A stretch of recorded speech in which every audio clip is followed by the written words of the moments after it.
é o entendimento meu desse texto bíblico que está em Hebreus 12, do versículo 1 até o versículo 3. E eu quero que você leia comigo essa palavra. E o meu desejo, você já sabe como é que nós pregamos, não só eu, mas a maioria dos pastores da Nova Aliança. A gente deseja que o que você escute, você pratique. É assim que a gente cresce, né? É assim que a vida cristã chega a lugares relevantes e chega onde Jesus quer. Diz o texto bíblico, portanto nós, uma vez que estamos rodeados por tão grande nuvem de testemunhas, livremo-nos de tudo que nos atrapalha e do pecado que nos envolve e corramos com perseverança a corrida que nos é proposta, tendo os olhos fixos em Jesus, autor e consumador da nossa fé.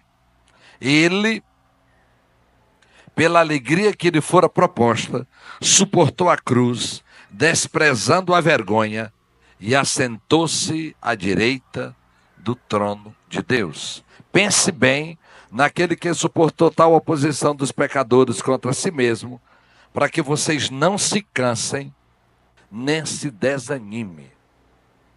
Você pode dizer amém? Muito bem. Povo de Deus, eu coloquei o título de posições na vida cristã hoje. Hebreus 12, obviamente, é a continuidade de Hebreus 11. E Hebreus 11 é como ele desenvolve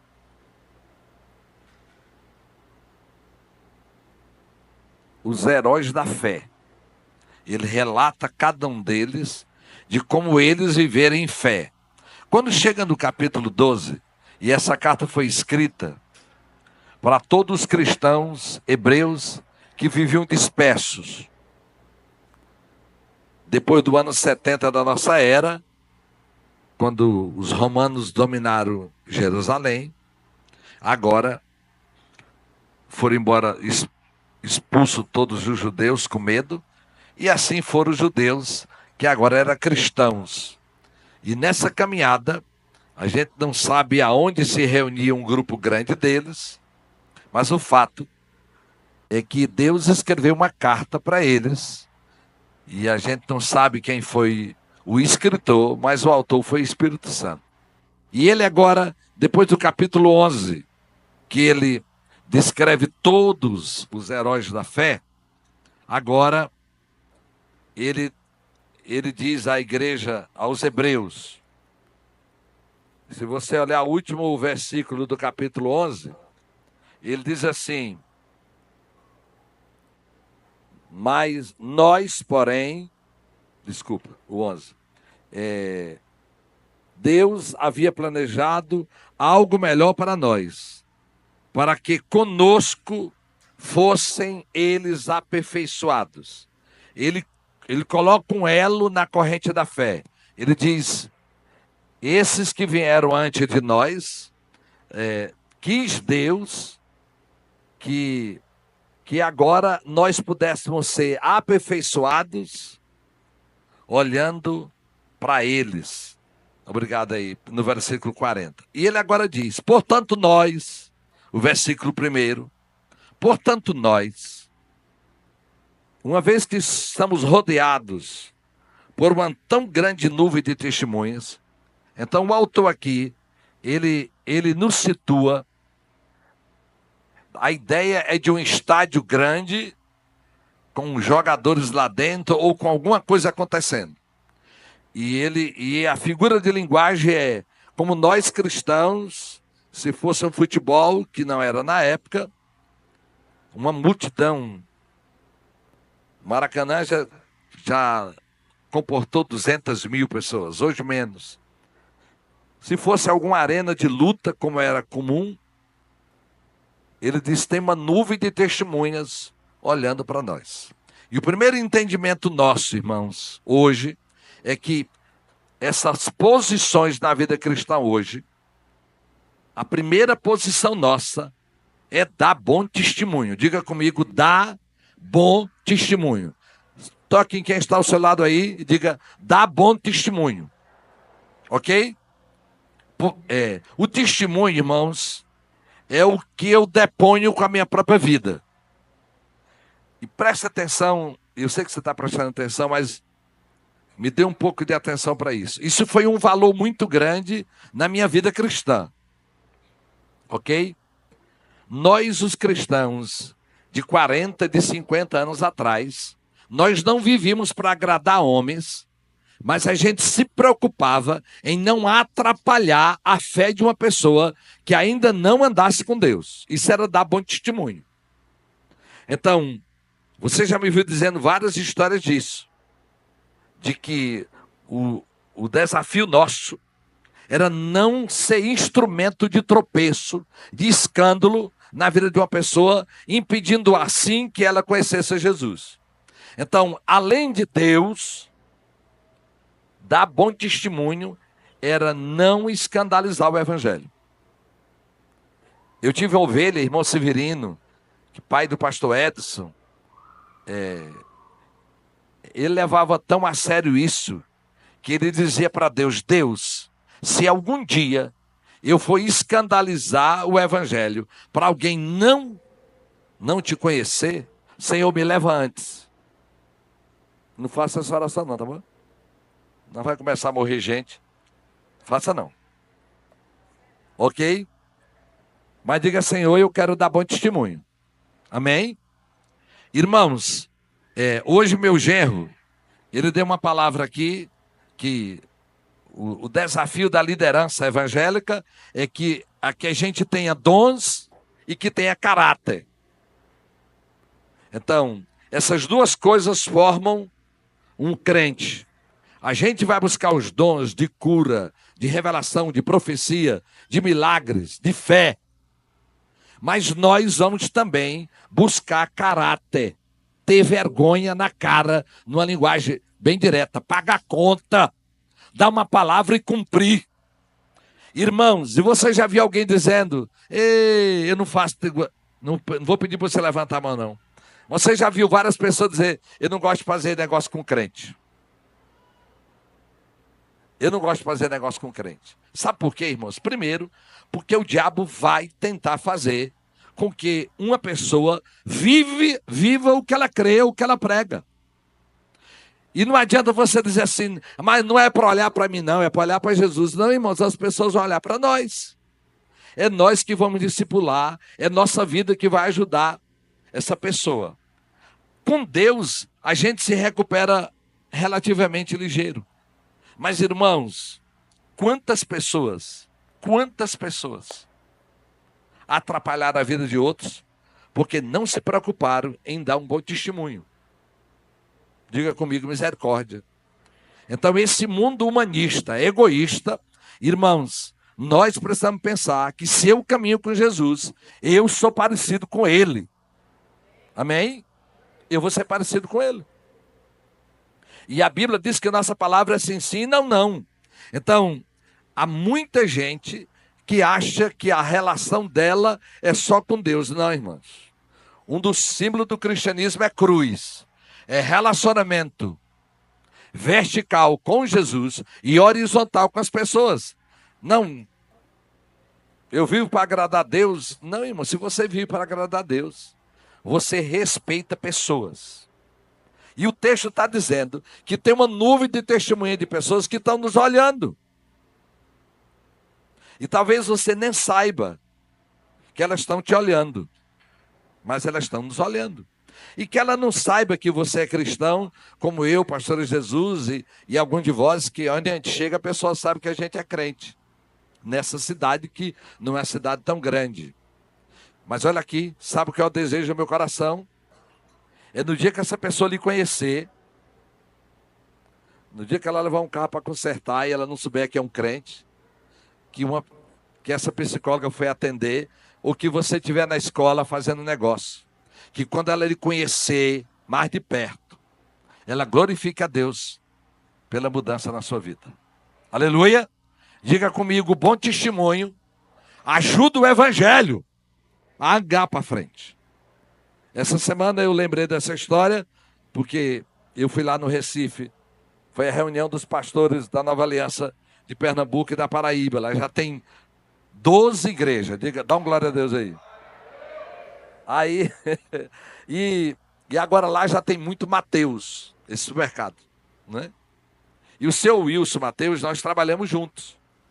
Ele me viu jovem, de 16 a 20 anos, e ele devia ser um pouco mais velho, ele era torneiro mecânico, e lá só tinha 2 mulheres trabalhando naquela empresa, tudo era homem. Você imagina isso há 40 anos atrás? E a retífica era perto de um cabaré, lá do Mangueirão, do outro lado da BR. Você não tem ideia da pressão que era para nós, os crentes, né? Manter relação. 25 anos depois, o seu Wilson arremata o Jussara Clube, e nós estávamos no Jussara Clube, e eu precisava ir a ele, para que ele desse um tempo maior para nós. Ele agora era o dono. E marcamos a audiência, e chegamos no escritório, e eu comecei a falar, e eu digo, nós nos conhecemos, eu talvez não vocês lembrar de mim, mas nós trabalhamos juntos. E ele disse assim, moço, tu é o irmão? Eu digo, e tu é o miúdo, que era o apelido dele. Quando ele me reconheceu e disse o meu nome, como todo mundo me chamava, eu digo, agora eu não sou só irmão não, Wilson, eu sou pastor da igreja que está aqui no teu prédio. Quando eu estou conversando isso, o Espírito Santo vem dentro de mim e disse assim, meu filho, como valeu a pena você dizer não para o pecado há 25 anos atrás? Hoje o Wilson é crente, seu Wilson é crente. Mas eu imagino, ele olhando para mim e dizendo, e aí, irmão, tu ainda é o irmão safado? Tu ainda é o irmão? Olha aqui para mim. Nós fazemos por Jesus. Amém? Você vai segurar seu braço para não dar um murro numa pessoa covarde. Você não dá um murro, não é porque ele não merece, não. É porque você serve Jesus. E você quer ser um instrumento para que o evangelho vá para frente. Tem coisa que irrita a gente, irmãos, irrita. Mas você lembra, Senhor, eu sou crente. Belisca aí, diga, eu sou carne e osso, mas eu sou crente. Amém? E agora nessa onda de temperamento fleumático sanguíneo, tu é o quê, pastor Lucas? Sabe não? Fleumático sanguíneo, não sei o que. A Bíblia só tem 2 tipos de gente. Ou carnal ou espiritual. Ou crente carnal ou crente espiritual. Tem outro tipo, que é o natural, mas nós não somos mais, nós já nascemos de novo. Os outros têm que se converter. Viu? O sanguíneo hemorrágico, eu vi dizendo que acaba aqui. Nós agora só temos 2 futuros. Ou ser um crente conduzido pela carne, ou um crente espiritual conduzido pelo Espírito. Diga, eu sou crente espiritual. Então diga comigo, eu vou dar bom testemunho. Irmãos, o que tem de gente que ficaram escandalizados com pastores, irmãos, com líderes. Eu lembro de uma grande família que eu ainda tento pastorear. O camarada se afastou do evangelho, toda a família desestruturou-se. Nós fazemos coisas hoje para dar bom testemunho, para glorificar Jesus. Aleluia? Diga comigo, é por causa dele. Por causa dele. É para ele, é por ele. Então pare de ser o centro.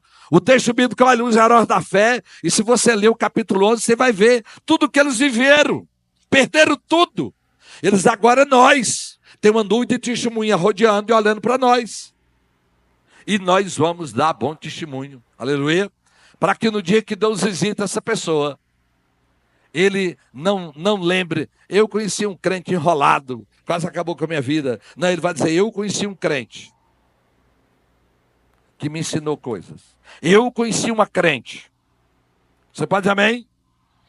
Glória a Deus. Diga comigo, uma posição na vida cristã hoje é dar bom testemunho. Amém? Você já viu crente ligando som alto para o vizinho poder ouvir? Irmão, arranja outro jeito de evangelizar. Ligando o som do jeito que eu não quero ouvir o samba de alguém, eu não quero incomodar meu vizinho. Eu podia lhe contar histórias e mais histórias. Dei um bom testemunho. Eu nunca esqueci do que aprendi com um homem, meu professor. Ele narrava uma história. Antigamente se criava porco dentro da cidade. Hoje não cria, é proibido. Mas esse homem criava, era um crente. Não tinha lei que proibia. E um dia o porco entrou para o quintal do homem e fez um estrago em um monte de planta que tinha lá. Destruiu muita coisa. O vizinho, zangado, matou o porco e jogou o porco por cima da cerca pro crente. O porco era do crente. Sabe o que aquele crente fez? Sangrou o porco, rapou, esquartejou e pegou um pernil grande e foi lá entregar para o vizinho. Eu quero que você me desculpe, me perdoe pelo estrago que o porco fez. Eu posso lhe pagar. Eu vim lhe dar um quarto do porco para ele. Diga comigo, bom testemunho é pagar o mal com bem. Você escutou? Pagar o mal com bem. Aleluia.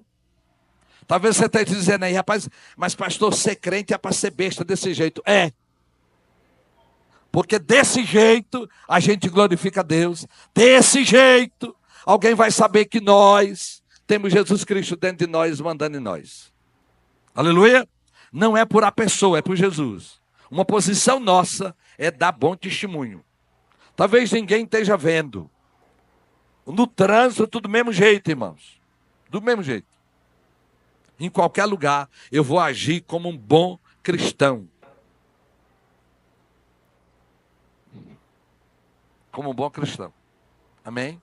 Sabe o que é que essa semana eu imaginei sozinho? Andando lá no Recife, onde nós estávamos. E como eu vi dono de cachorro, com um saquinho na mão, e andando com o cachorro, passeando. E o cachorro fazendo cocô, e não tinha ninguém, e o caba caminhava do mesmo jeito. Não vi só um, não, vi vários. E eu digo, será que tem um crente? Tem, com toda certeza. Tem um crente, irmão, andando com o cachorro, não tem ninguém.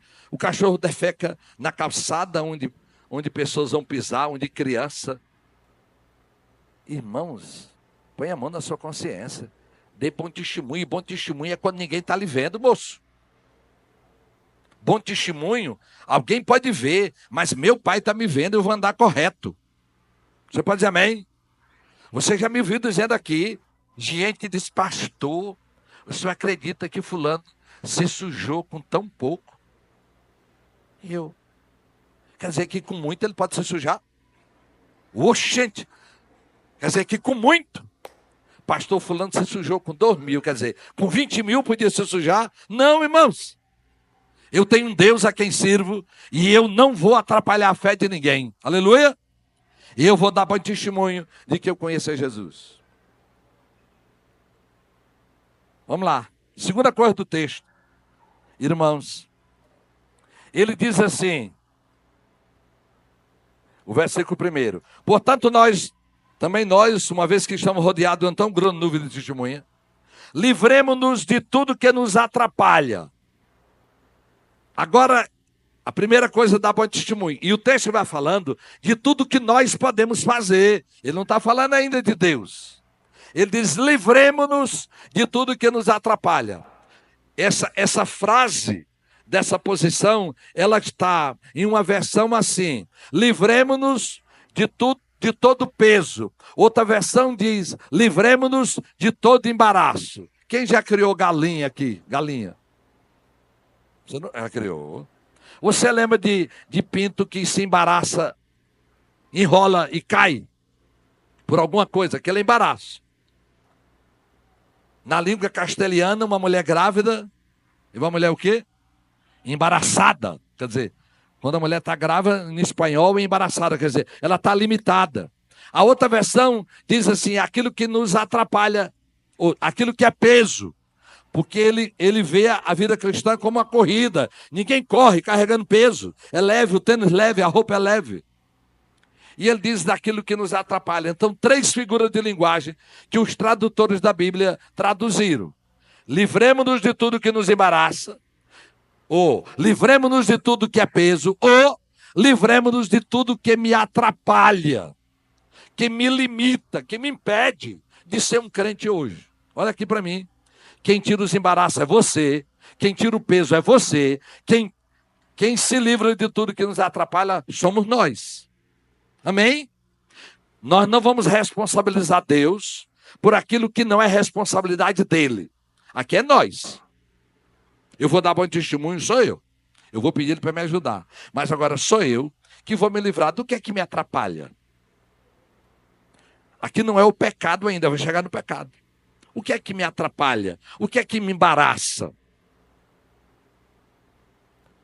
O que é que ele enrola? Que peso você carrega? Isso aqui pode ser um estilo de vida, pode ser uma opinião que você tenha. Esse peso, isso aqui que lhe atrapalha, ele pode ser um conceito que você tem e que você não abre mão dele, ou por um trauma que você viveu, ou por uma experiência ruim que você viveu. Me livrar de tudo que me atrapalha. Você já notou que o seu tempo de internet lhe atrapalha? Você já notou que a academia exagerada lhe atrapalha? Você já notou que alguma coisa está lhe atrapalhando a caminhar na vida cristã? Pois tira esse negócio. O que é um peso?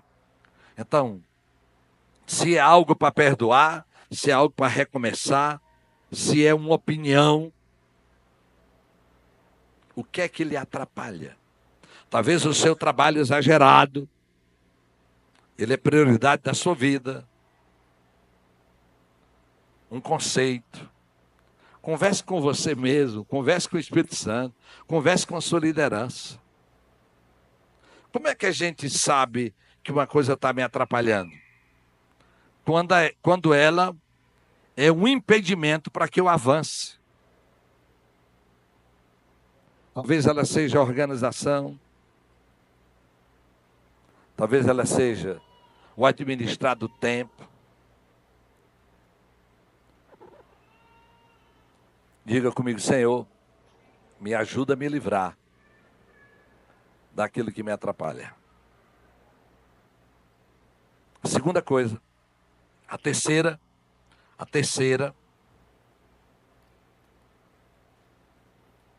diga comigo, dá bom testemunho, me livrar de tudo que me atrapalha. E o versículo continua dizendo, e do pecado, e me livrar do pecado, que uma versão diz que me envolve. Outra diz que o pecado que tenazmente nos envolve. Me livrar da armadilha do pecado. Irmãos, ainda também somos nós. Nós somos pecadores e vamos errar. Mas, irmãos, tem armadilha que a gente pode se livrar dele. Amém? Eu me livro dessa armadilha do pecado. A gente lida bem, de uma maneira muito clara, com as pessoas que lutam contra algum vício. Eles sabem onde encontra, onde tem um bar, onde tem alguém que vende a cannabis, ele encontra alguém, eles sabem onde estão as bocas de fumo, eles sabem onde está o telefone das amantes ou dos amantes. Olha aqui para mim. Deus não pode fazer isso por nós. Com Ele, nós vamos nos livrar dessa armadilha do pecado, dessa arapuca. Os mais novos talvez não saibam, mas a arapuca é uma coisa que a gente fazia para pegar passarinho. É uma armadilha. Se livre dessa armadilha do pecado. Eu posso lembrar de tantas armadilhas. Lembro de um casal de jovens. E por alguma razão, a família viajou e a filha teve que ficar. E ele ia para a casa dela, conversar, de porta aberta, como um bom crente, né? A porta da sala. Aí um dia ele resolveu fechar e escorar um pouquinho. Enfim, você pode imaginar, isso é uma armadilha. Uma armadilha de uma ovelha que eu tive aqui. Um homem crente. Mas ele era tão crente que um dia uma ideia do diabo passou na cabeça dele. Ele queria provar que era tão crente e foi namorar nu. Nu. Criatividade do inferno. Nu. Ele e ela. Para provar que ele era crente. Ele provou que ele era humano e a prova já tem 18 anos hoje. Só nós sabemos o inferno, porque era uma pessoa que eles não se davam, não tinha cumplicidade. Meu Deus, não tinha nada. Olha aqui para mim. Tem cheiro de armadilha. É você que vai se livrar dela. Você pode dizer amém? Nós temos uma caminhada cristã. E essa ideia de que Deus tem que fazer por mim, não, Ele está comigo. Mas Ele respeita a minha liberdade. Até para pecar, Deus me deixa livre, porque eu só não sou livre para colher a consequência do pecado. Mas meu Pai nos deixa livre, graças a Deus. Então se livre daquilo que é armadilha.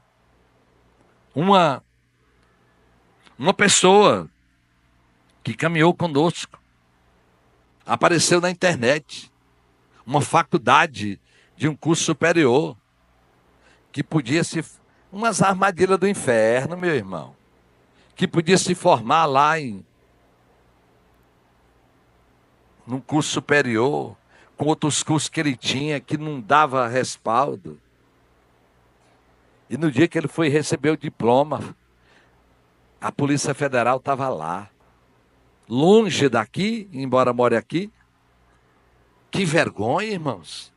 E eu confrontei tanto ele. Você sabia, moço, que esse negócio é errado? Os teus cursos, o curso superior, inferior, não dá direito a OPA. Olha aqui. Diga comigo, eu não vou me enganar. Diga comigo, eu não vou me enganar. E não vou enganar ninguém. E ninguém vai me enganar. Irmãos, as armadilhas do pecado, você sabe onde aquilo vai chegar. Em nome de Jesus, se livre daquilo. Se livrar da armadilha do pecado. O pecado pode chegar, mas, irmão, o pecado da vida do crente é acidente. Não é planejado. Você pode dizer amém? E aí? Levante a mão aos céus aí. E diga comigo, Senhor, em nome de Jesus, não me deixe cair no laço do passarinheiro, na armadilha do pecado. Me dá autoridade, discernimento, coragem moral para fugir de toda armadilha no nome de Jesus. Papai querido, a tua palavra diz que o Senhor quebra toda armadilha. Senhor, quebra toda armadilha, tudo aquilo que o diabo tenta fazer conosco. Nós te pedimos a tua ajuda para não cair no pecado, no nome de Jesus. Aleluia! Se você dentro de você, algum dia, você planejou, você disse assim, eu vou ganhar dinheiro, custe ao que custar, para nunca mais passar necessidade, igual meus pais passaram. Eu não sei se dentro de você, algum dia você soltou alguma frase dessa. Cuidado, porque essa frase pode ir para o diabo. E ele vai arrumar gente errado para chegar perto de você. Peça ajuda do Senhor, para você ter tudo que Ele quer para você. Aleluia. Vamos lá. Ponto 4, irmãos, de posições nossas na vida cristã. Correr com perseverança. a carreira que nos está proposta. Ainda do versículo 1. Irmãos, e esse correr com perseverança é a ideia de que a vida cristã, lembre que nós estamos num estádio, né? Ela não é uma corrida de 100 metros, ela não é uma corrida de 400 metros, que são de velocidades, e nem de 800 metros. São corridas rápidas. A vida cristã é uma corrida, é uma maratona, é perseverante. Você pode dizer amém? Diga comigo, eu vou correr com perseverança. Aqui tem a ver com constância. Amém? A ver com constância. A vitória não é dos que correm melhor. A vitória é dos que estão caminhando sem olhar para trás.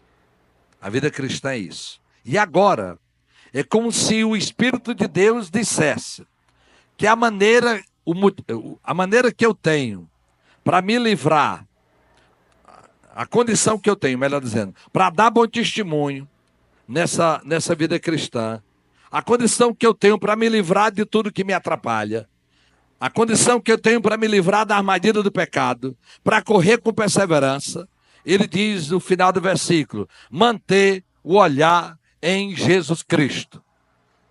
Aleluia! Diga comigo, manter o olhar em Jesus Cristo. É como se ele dissesse que na vida cristã, essa decisão de manter o olhar em Jesus Cristo vai nos dar a condição de viver todas as outras áreas. Você pode dizer amém? Amém? E especificamente, irmãos, esse olhar para Jesus, essa fixação nele, ele é a razão, como vimos ontem no lançamento do Herbert aqui, da eternidade, de olhar para Jesus, e a Bíblia diz, Jesus disse que a eternidade é crer nele, de manter o olhar, e o olhar aqui é meu foco, minha expectativa, a minha motivação, e se o meu olhar estiver em Jesus, irmãos, eu vou dar bom testemunho que eu vou pensar nele. Se meu olhar estiver nele, irmãos, eu vou me livrar de tudo aquilo que me atrapalha, vou quebrar todas as armadilhas do diabo, do pecado, vou correr com perseverança, vou manter o olhar em Jesus Cristo. Manter o olhar em Jesus, irmão, não é só amar Ele, é temer a Ele. Amém? E tem dois entendimentos nossos. Quando eu olho para Jesus, eu preciso retirar o olhar, em primeiro lugar, do passado. Ok? Às vezes, eu estou tão agarrado ao passado que estou impedido de olhar para frente. Lá em Gênesis 19, você conhece a narrativa da mulher de Ló. Deus mandou um anjo naquela casa, dizendo que eles saíssem depressa, que levasse sua mulher e suas filhas. Se vocês não saírem, vão morrer, porque a cidade vai ser castigada, destruída. E eles hesitaram um pouco, mas os anjos agarraram Ló e a família. E lá no versículo 17 diz que fuja por amor à vida, não olhe para trás e não pare em nenhum lugar da planície. Fuja para as montanhas ou você será morto. Era para ir embora. Por que não podia olhar para trás? Eu não sei. Mas lá no céu a gente vai conversar com Jesus. Por que não podia olhar para trás? Mas lá no versículo 26, a mulher de Ló olhou para trás. Eu acho que ela imaginou. Deixa eu ver minhas plantinhas que eu criei. E meus gatos? Não sei. Ou os cachorros, não sei. Ali eu tive minhas filhas. Ali eu vivi. E a Bíblia diz que ela resolveu olhar para trás. E a Bíblia diz que quando ela olhou para trás, ela se transformou numa estátua de sal, parada e logo ia se decompor. Essa figura bíblica, irmãos, primeiro foi uma desobediência a Deus. Eu não posso estar olhando para Jesus e olhando para trás. E olha aqui, irmãos, o pecado é bom e deixa saudade, viu, irmãos? Você sabe disso. Cuidado, porque a saudade na mulher de Ló destruiu a vida dela. Tanta destruição que aconteceu mais ainda na vida de Ló. E as principais coisas, irmão, do passado, hoje, é olhar para uma traição, e você está caminhando na vida cristã e ir lembrando daquilo. Uma traição de um negócio, uma mágoa, uma injustiça que foi feita, alguém que errou com você. Deixa eu te dizer, não é só a mulher de Ló, não. Qualquer um de nós que estamos caminhando para Jesus, mas o nosso olhar está no passado. Eu estou cobrando algo, a vida está me devendo algo, fulano me deve. Tire o olhar do passado. A Bíblia diz que avançando para o que está na frente, esquecendo daquilo que está para trás, esquecendo aqui, irmãos, nós vamos resolver, ok? A Joyce Meyer, uma autora de um livro extraordinário, Mente o quê? O nome do livro da Joyce Meyer, Mente... Quem já leu o livro Mente Transformada, Mente, Batalha de Toda a Mente? E ela diz o seguinte, que tudo que não se enterra vivo, nunca morre. Tudo que a gente deixa no passado, que não está resolvido, aquilo nunca vai resolver. Um perdão, eu preciso liberar, falar. E quando eu falo de olhar para Jesus e não olhar para trás, eu lembro de uma visão que eu tive lá no Resgate, no Centro de Recuperação. Eu fui orar pelos homens lá e eu tive uma visão, eu vi uma fila de homens caminhando e a cada 4 ou 5 homens tinha um caminhando assim, ó, caminhando e olhando para trás. Vai cair, irmãos. Se você olha para Jesus, tire o olhar do passado. Você pode dizer amém? Você pode dizer amém? Oh, ninguém tem passado aqui não. Você tem passado, moço. Então, em nome de Jesus, libere essa pessoa e vai viver. Eu sei que algumas coisas podem doer, como dói. Eu posso imaginar de muita coisa. Olhar para o passado é encontrar também gratidão. Um dia eu estava lembrando do meu pai, ele faleceu com 43 anos. E pensa num homem trabalhador, extraordinário, afetuoso, amoroso, generoso. Mas o álcool acabou com a vida do meu pai. E nós, os 4 homens, ninguém bebe, nem as mulheres também. E eu estava agradecendo a Deus por Ele me livrar de tudo aquilo. E foi um dia de gratidão que eu entreguei um voto por toda a minha vida. Nunca tocar em bebida alcoólica, de gratidão por aquilo que o Evangelho fez na minha vida. Nesse olhar, irmãos, do passado, talvez a gente vai sofrer. Mas olha, irmãos, bom é o que nós vamos viver de agora em diante. Bom é como a gente vai terminar, amém?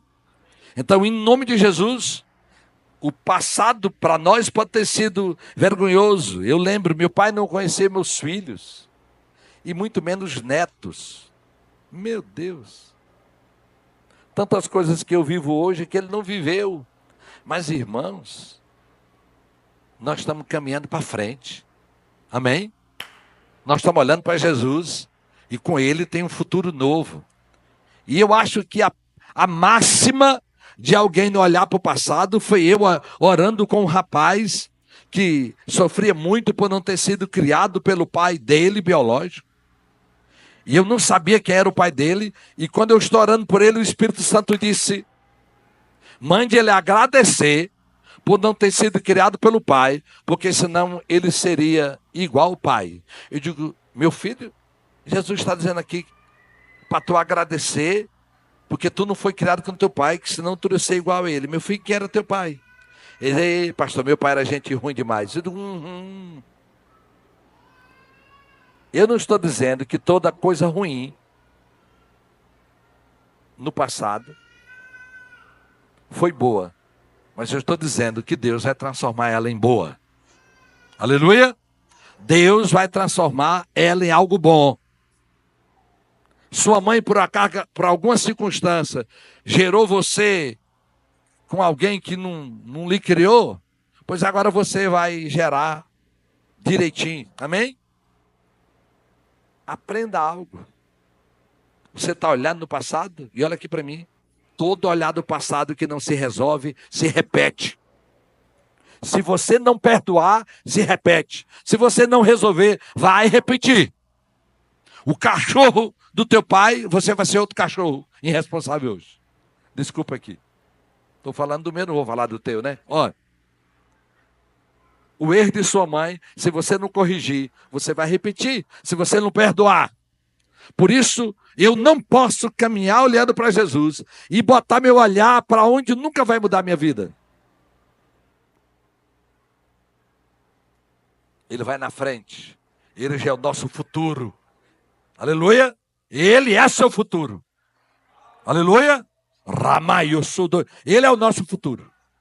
Põe o olhar nele. Ele é o autor da nossa salvação. E ele vai concluir ela. É o que a palavra de Deus diz. Quando eu olho também para Jesus, eu vou tirar o meu olhar do chão. Tem lá em Números 21, a Bíblia conta um relato, uma história, que o povo de Deus se rebelou contra Deus e contra Moisés. E Moisés, Deus, mandou uma praga de cobra, de serpente. E morria muita gente. E Deus mandou Moisés criar uma cobra de bronze. E todos que olhassem para ela não morreriam. Irmão, cobra está onde? Embaixo. E imagina as pessoas querendo se livrar de cobra. E você diz: quem olhar, vive. Quem olhar, vive. Olhar para baixo, irmão, são as vicissitudes da vida, as circunstâncias da vida, talvez a pobreza. Minha sogra era muito engraçada. Ela dizia: quando chegar no céu, eu vou dizer: oi, Jesus, eu gostei de tudo na terra, mas tu me deixou tão pobre que eu quase não chego aqui. Pobreza. Pobreza. Minha sogra, minha esposa é muito parecida com ela. Um dia passou uma pessoa tão desprovida de beleza, tão... Ela diz: ô, Lourdes, tudo numa só pessoa, minha filha. Olha aqui, ela está... Já é eternidade, ela deve estar conversando com Jesus. Irmão, eu não sei a circunstância que a vida lhe deixou. Mas, irmão, para de olhar para baixo, moço. Olha para Jesus. Eu, essa semana, conversando com minha esposa, e nós lembrando, irmãos, é em Jesus aonde os nossos sonhos, que nem nós tínhamos, mas os deles são realizados em nós. Amém? Os deles são realizados em nós. Então, tira o olhar das coisas de baixo, do que não deu certo. Olhe para Ele. Ele é o autor e o consumador da nossa fé. Ele vai alterar todas as coisas. E a Bíblia diz em Romanos 8, 28, que todas as coisas cooperam para o bem daqueles que amam a Deus. Vai cooperar. Aleluia. Vai cooperar. Concluindo aqui. Eu tinha 12 anos de idade, muitos anos, e eu estava vendendo banana. Pensa no negócio ruim de vender. E banana, quando vai dando meio-dia, aquilo vai empretando, ninguém compra mais não. E eu comecei a chorar com aquela bacia de banana, chorando. E eu lembrei, obviamente, de todo o berço que eu nasci. Meu avô era fazendeiro, nós tínhamos gado, muita criação. Até 5 anos de idade tinha muita fartura na minha casa. Não tinha o conforto da cidade, mas na fazenda tinha tudo. E aí meu pai, mudamos para Brasília, ele vendeu todo o gado, tudo, enrolou, não comprou casa e entrou em garimpo, e aí acabou tudo.